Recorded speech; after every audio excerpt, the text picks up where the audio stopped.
لا توحشنك غربة بين الورى. هذا هو الابتلاء والامتحان، ولا سيما في آخر الزمان، في زماننا هذا في آخر الزمان، الغربة من الدين.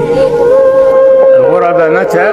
إذا فسد الناس. شوف الناس كلهم ما هم بالكفار، الكفار معروفين، لكن فسد المسلمون، فسدوا، دخلهم ما دخلهم من الأفكار والآراء والأهواء والفرق والمناهج والجماعات المختلفة.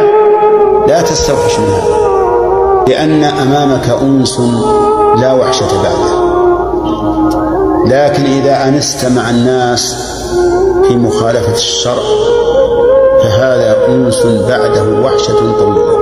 فلا بد من الصبر، كما أخبر النبي صلى الله عليه وسلم: يأتي أهلنا زمان الصابر على دينه كالقابل على جنبه.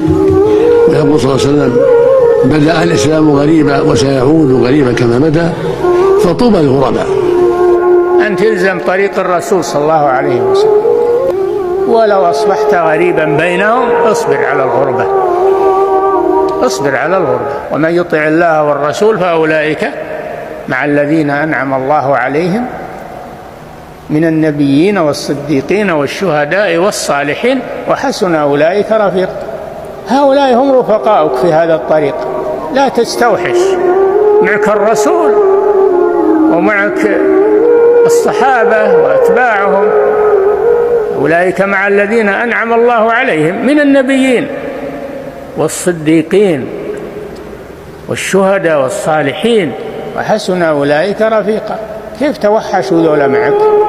فلهذا الصابر في آخر الزمان على العلم والعمل له أجر 50 من الصحابة، مثل أجر 50.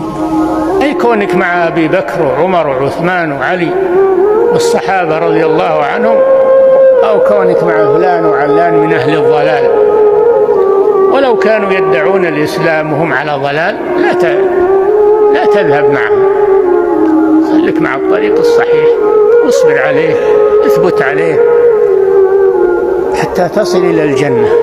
فإذا عرف مما تعلم الحق ثم رأى ما يضاده حمد الله على البصيرة، وحمد الله أن جعلهم من عرف هذا الحق، ثم يعمل بما يستطيع من إنكار المنكر والدعوة إلى الخير.